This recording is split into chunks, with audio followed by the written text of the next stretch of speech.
Hello दोस्तों, good morning. मैं हूं शुभम। तो दोस्तों आ जाइए, आप लोग को नेक्स्ट प्रैक्टिस सेट जो है मैं स्टार्ट करवाता हूं। ठीक है,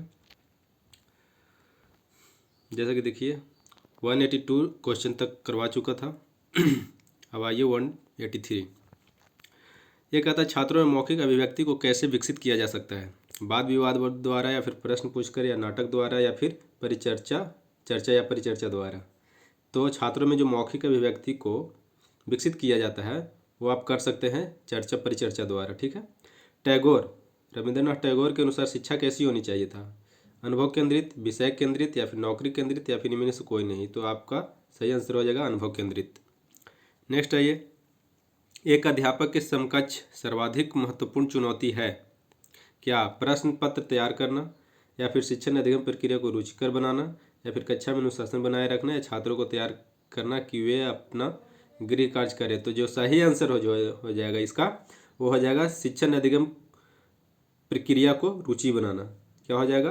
बी नंबर सही हो जाएगा। एक अध्यापक को जो सर्वाधिक महत्वपूर्ण जो चुनौती बनती है यहीं पे ही बनती है। ठीक है, कि कैसे मतलब कि अधिगम प्रक्रिया को रुचिकर बना सके, इंटरेस्ट उसमें बच्चे ले सके। ठीक है, नेक्स्ट आइए, शिक्षण अधिगम के मध्य संबंध है।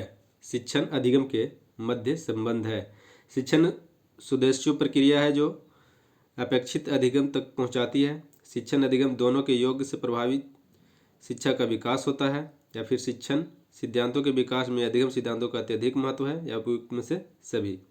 तो शिक्षण अधिगम का जो शिक्षण अधिगम के मध्य जो संबंध है वह सब चीज़ होगा, ए बी सी, मतलब कि ऑल ऑफ दीज।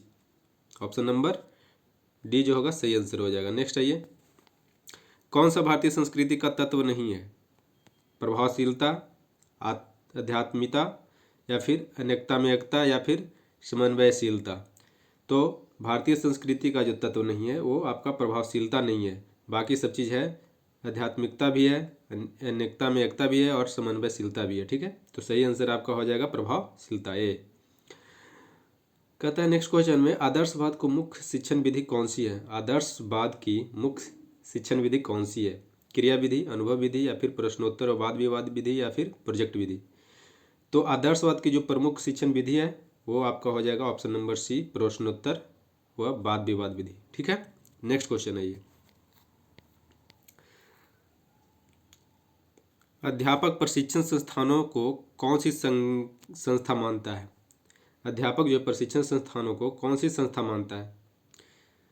एनसीईआर, एनसीटी, या फिर एनसीईआरटी, या फिर एआईसीटी, या फिर एससीईआरटी।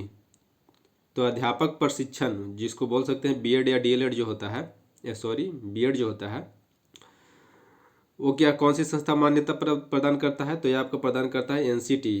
कहीं कहीं डीएलएड भी होता है, तो एनसीटी जो होता है यही आपका इन संस्थानों को क्या मान्यता प्रदान करता है। ठीक है,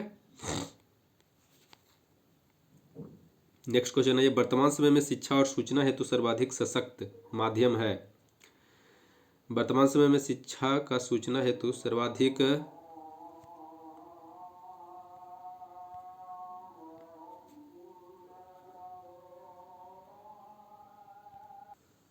तो दोस्तों 189 हो गया, 190 आइए, वर्तमान समय में शिक्षा और सूचना हेतु सर्वाधिक सशक्त माध्यम कौन सा है? दूरदर्शन, रेडियो, समाचार पत्र, या सिनेमा।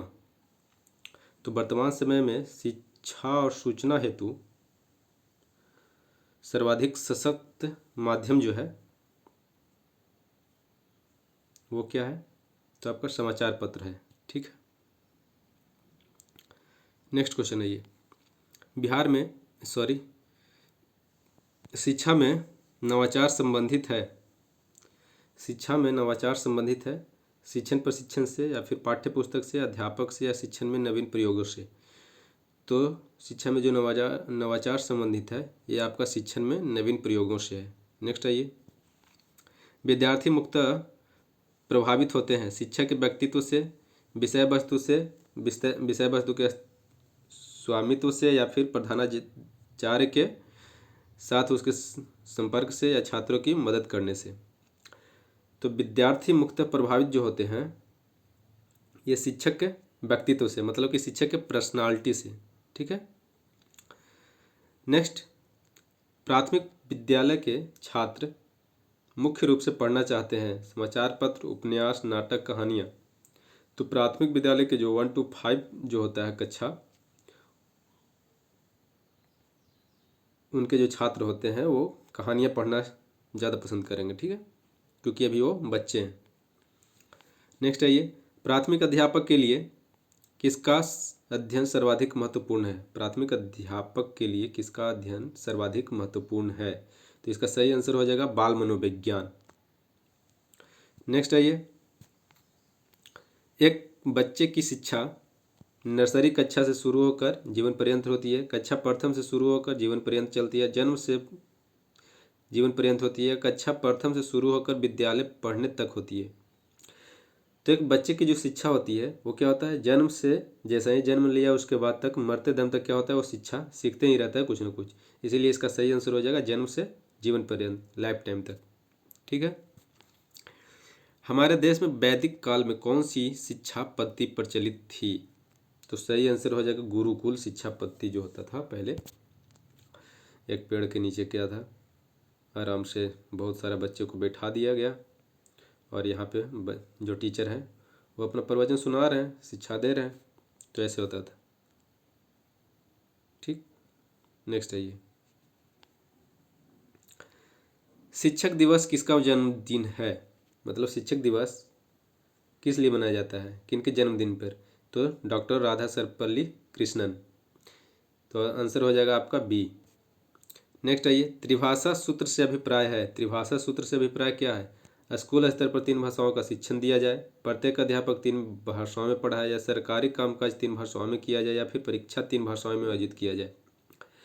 तो त्रिभाषी सूत्र से जो अभिप्राय है ये आपका आंसर सही हो जाएगा ए। स्कूल स्तर पर 3 भाषाओं का शिक्षण दिया जाए, यही होता है त्रिभाषी सूत्र। ठीक है। नेक्स्ट आइए, शिक्षा 3 स्तंभीय, शिक्षा 3 स्तंभीय प्रक्रिया कही जाती है, जिसके 2 स्तंभ अध्यापक और शिष्य हैं। अध्यापक और शिष्य क्या है, 2 ठो स्तंभ है। तो तीसरा स्तंभ कौन सा है? तो तीसरा स्तंभ जो है, जैसे यहाँ पे है, ये टीचर हो गया, यहाँ पे स्टूडेंट हो गया, तो एक और कौन हो जाएगा? तो एक और जो हो जाता है आपका पाठ्यचर्या हो जाएगा। क्या हो जाता है? करिकुलम। ठीक है, तो ध्यान में रखिएगा, टीचर, स्टूडेंट और करिकुलम, ये होता है शिक्षा के 3 स्तंभ। ठीक है। नेक्स्ट आइए, निम्न में से कौन सी सहायक सामग्री सूचनाओं के विश्लेषण एवं तुलना में सहायक है? चित्र, रेखाचित्र, ग्राफ या मानचित्र?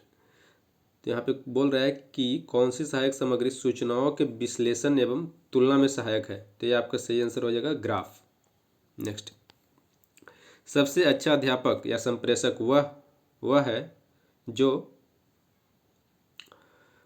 कक्षा में वही भाषा तथा शैली का प्रयोग करता है जो कि छात्रों को भाषा तथा शैली के निकट हो।